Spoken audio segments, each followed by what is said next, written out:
Hi there, my name is Quentin Williams from the University of the Western Cape and the Center for Multilingualism and Diversities Research.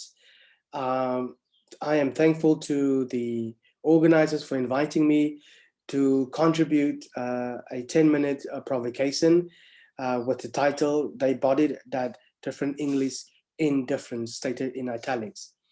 For the first portion of this talk, I will introduce the key concepts for this short talk, but as I do so, I'll share my screen in the meantime. And for the second half of this talk, I will present some data on PowerPoint. Now, in this provocation, I want to speak about what I interpret to be language ideologies of indifference, stated in italics, as tied to discourses of denigration of gender and speech in the use of a racialized form of English. I am interested in demonstrating more specifically how one racialized variety of South African English, that is colored English, is used and exaggerated by performers and are framed by discourses of indifference by other speakers who arrive at language ideologies of indifference by conjecture, determinations, and contradictions across forms and modes. More specifically, I want to demonstrate how colored English becomes embodied in the performance of a parody of a famous global pop artist's song by an emerging pop group based in Cape Town.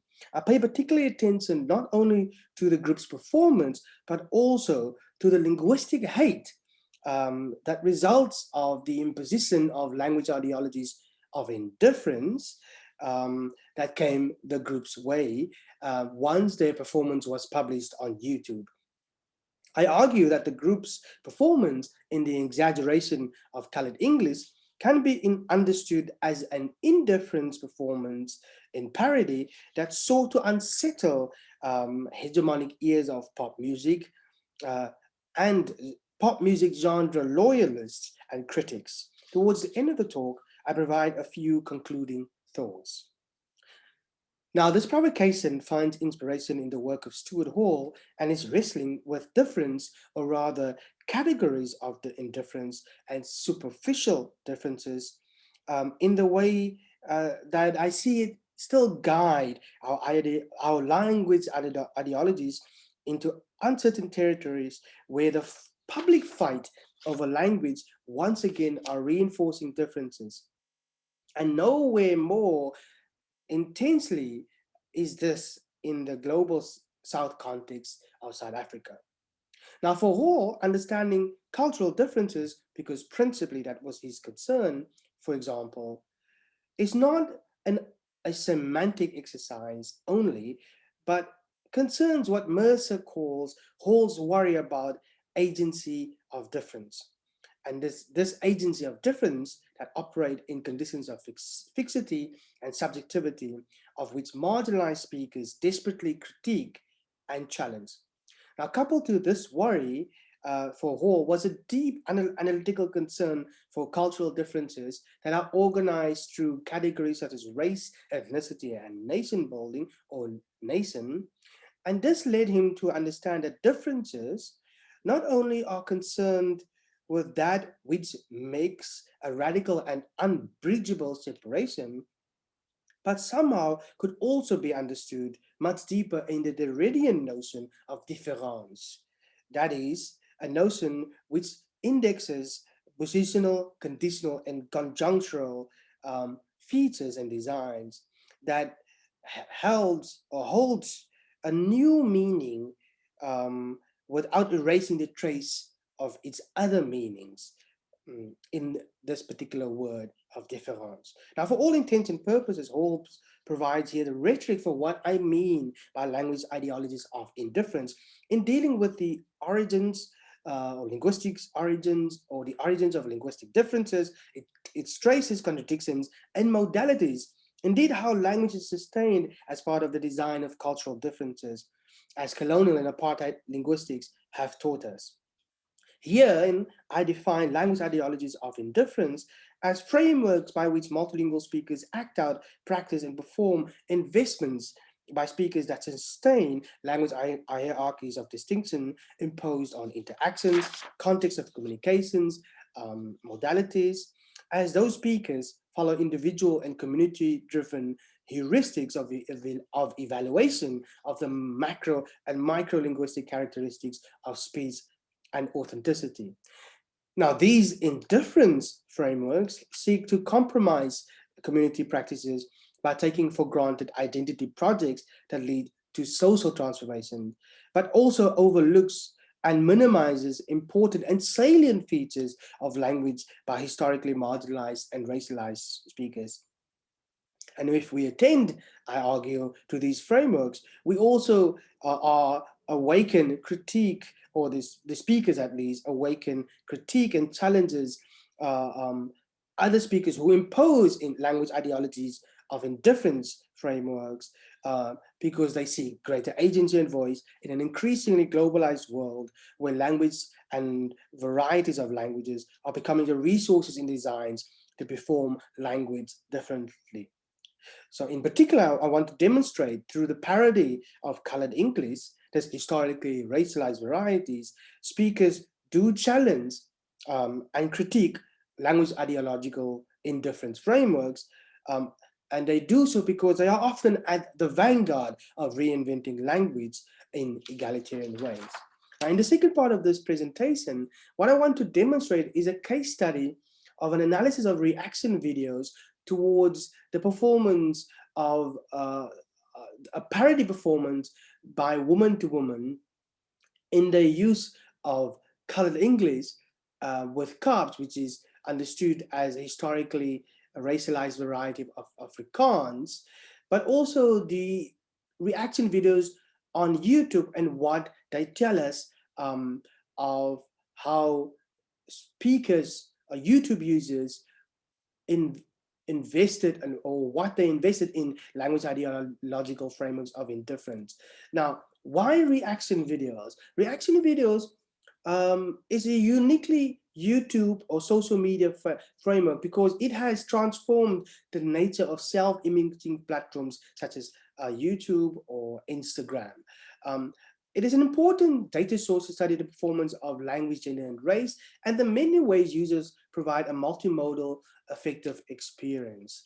Now, according to McDaniel, it is reaction videos are a effective response to media that generates further engagement because reactivity points to a quality of media that transform reception into interaction by provoking a response. It is this response, maybe something as minimal as clicking or sharing, think of clickbait or viral videos, or as elaborate as filming a video in response to a particular provocative piece of media. Woman to Woman has felt in the performance of a parody, the hate that reaction videos brought them in the way that users tried to minimize them, even though some video users defended them. For example, not for example, apologies, Woman to Woman performed a parody of Irreplaceable, Beyonce Knowles' song Irreplaceable, on a famous morning show, Espresso, in 2017.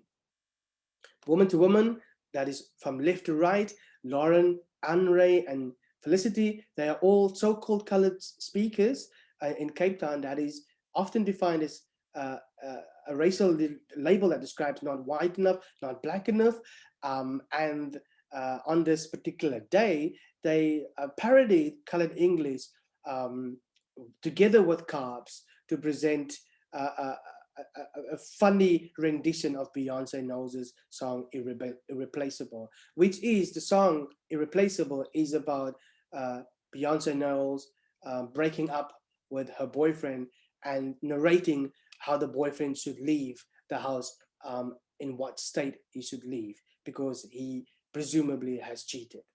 Now, in their performance this day, this morning, what what they do in the performance is exaggerate the phonological and lexical features of colored English alongside Kaaps.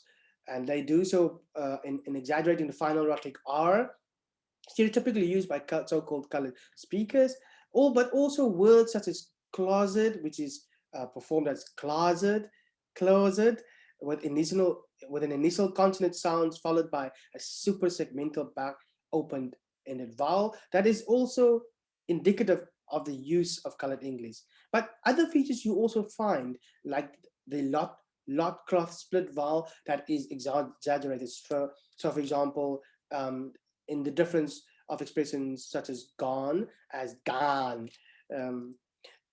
Alongside this exaggeration, the members in the performance use local Kaaps words to express their bilinguality, or an ideology of bilinguality. And here in the use of yard, that refers to, in Kaaps, that is somebody's front or back sand patch that forms part of a plot of land, but it also has a variant in a diminutive such as yati, which refers to a shabin.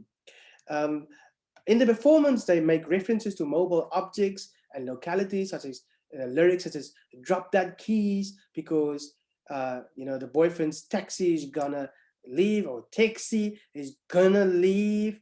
In this case, and in another instant, not in this case, Felicity, one of the members, is shouting in a performance, Weinberg, Weinberg, like a sliding door operator or Gati. You would usually find as a familiar feature of minibus taxis in Cape Town. But importantly, woman to woman in this performance embodied their performance in such a way that they challenge language ideological discourses of indifference that attempts to reduce the exaggerated use of colored English and Kaaps as inauthentic and erroneous and contradictory. The users then responded through conjectures and determinations which that their performance caused linguistic confusion, and how dare they perform that Beyonce song in that variety, leading to the amount of hate that I will now reflect on. In the reaction to the expression videos, of course, this performance represent language discourses of indifference that seeks to bind the discourses of race to the group's racialized and gendered bodies and their singing ability. Their ability to use a certain variety of English, in this case colored English, and the use of Afrikaans, but also the confusion around its use in the song. Many of the reactions of the users try to figure this out in the song. A lot of the reactionary comments below the video was filled with sarcasm and mocking, but also reflected on the use of English by the participants. And some tried to figure out the use of Afrikaans. For example, one user, Danny Iba, asked whether it was Afrikaans because it sounds like one of the lyrics from the performance suggested can be stated in Dutch. Hy het op sy kop gevallen, or he fell on his head. And the user then says, I'm Dutch, so not South African, so I don't know, or I don't know exactly. So in exaggerating the colored English and alongside Kaaps, users either did not provide a very good description, but was sarcastic, mocked it, and tried to affiliate the use of colored English with that of a woman speaking either Indian or not, or the performance not speaking proper English. Now, the summary of the comments to the reactionary comments to the video suggests that they all of these meta-linguistic reflections of some of the users rely on language ideological discourses of indifference as conjecture, that is, as a way to group the group's use of a type of English and accent as violating standard language norms, that is standard English language norms, and that many of the users misidentify, unfortunately, the use of Kaaps as contradictory to other Sable forms such as Dutch and Standard Afrikaans. One of the users actually came to the defense of Woman to Woman, saying that the performance was funny as hell, but on some real low-key shit, that have beautiful voices and even more beautiful accents. And you know that this particular user, Beatrix Kiddo, really love their language, that our people are very beautiful. This defense and the comments led to one of the members, Lauren, reacting to or posting her own reaction video to other reaction videos that was posted online. And Lauren argued that even though there were people against him and how they portrayed colored people, the performance was essentially a parody. And each performer transformed into a character, a feminist character that stereotypically can come out anytime. She also stated that they weren't only the first cast that did it, but because they were doing something differently, they brought something different to the table. That's why she thinks they went viral. Lauren reinforces the fact that the performance was, of course, a parody, but it was a nice experience and challenged some viewers who were against it. She also criticizes those who said that they shouldn't sing like that, or shouldn't sing like that and portray people of color in that way. The video, her reaction video, in her reaction video, she states that the performance of Woman to Woman celebrates creative stage renditions of Beyonce Knowles' Irreplaceable, and as characters, they, as I said, brought something else to the table. To conclude, Woman to Woman performance and my analysis in this short provocation is indicative of what happens to previously racialized forms when they are rethought and relinked to voices that challenge language ideologies of indifference that are represented through conjectures, determinations, and contradictions, and in our case, by YouTube users familiar and unfamiliar with the multilingual realities and social cultural communication lives of a group like Woman to Woman. By exaggerating colored English through parody and the matrices of gender, linguistic power, and hegemony, Woman to Woman provides an example of what exactly speakers of historically racialized forms and languages are doing with language inclusivity and recognition. Lastly, I want to say that Woman to Woman's performance demonstrates that the reappropriations of language by communities of speakers on the periphery often involve and evolve understandings of language, authenticity, and ownership that diverge significantly from more institutionalized discourses on language. And it is in this act of reappropriation that we must pay attention to discourses of difference, or language ideological differences, discourses of difference, if we are to understand better what I call language ideologies of indifference. Thank you.